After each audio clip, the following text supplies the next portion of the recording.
পিলখানা হত্যাকাণ্ডের ঘটনায় নতুন করে তদন্ত কমিশন হবে না, স্বরাষ্ট্রমন্ত্রী। পিলখানা হত্যাকাণ্ডের ঘটনায় নতুন করে কোনো তদন্ত কমিশন গঠন করা হবে না বলে জানিয়েছেন স্বরাষ্ট্রমন্ত্রী সালাউদ্দিন আহমেদ। আজ বুধবার জাতীয় শহীদ সেনা দিবস উপলক্ষে রাজধানীর বনানী সামরিক কবরস্থানে শহীদ সেনা কর্মকর্তাদের প্রতি শ্রদ্ধা নিবেদন শেষে সাংবাদিকদেরকে এই কথা বলেন স্বরাষ্ট্রমন্ত্রী। সালাউদ্দিন আহমেদ বলেন, এই জঘন্য হত্যাকাণ্ডের উদ্দেশ্যে খুঁজে বের করতে তৎকালীন সরকার আওয়ামী লীগ দুটি কমিটি করেছিল।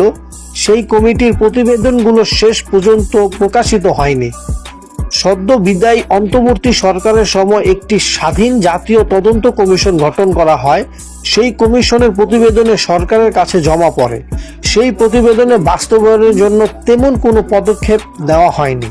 আগে পুরনো প্রতিবেদনে না দেখাই পিলখানা হত্যাকাণ্ডের তদন্ত কমিটি নিয়ে কিছু মন্তব্য করেছিলেন উল্লেখ করেছে স্বরাষ্ট্রমন্ত্রী বলেন। তিনি এখন তা সংশোধন করছেন।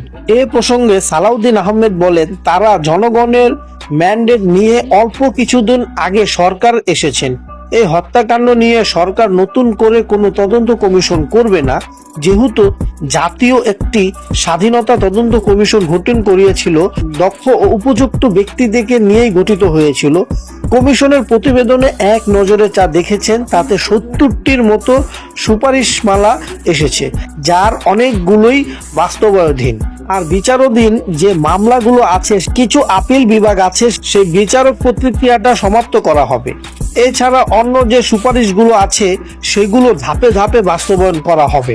স্বরাষ্ট্রমন্ত্রী বলেন, শহীদ পরিবার ও এই জাতিকে আস্থ করতে চাই, পিলখানা হত্যাকাণ্ডে যথাযথ বিচার করা হবে, ন্যায় বিচার নিশ্চিত করা হবে, যাতে এই জাতীয় কোনো ঘটনা আমাদের জাতীয় জীবনে আর না দেখতে হয় ভবিষ্যতে। সেই জন্য যে সমস্ত পদক্ষেপ নেওয়া জরুরি, সমস্ত পদক্ষেপ আমরা নেব ইনশাআল্লাহ। এই ঘটনায় বাংলাদেশের স্বাধীনতা সার্বভৌমত্বের প্রতি হুমকি ছিল বলে মন্তব্য করেন সালাউদ্দিন আহমেদ। তিনি বলেন, বাংলাদেশের সেনাবাহিনী দুর্বল করার লক্ষ্য ছিল এটি।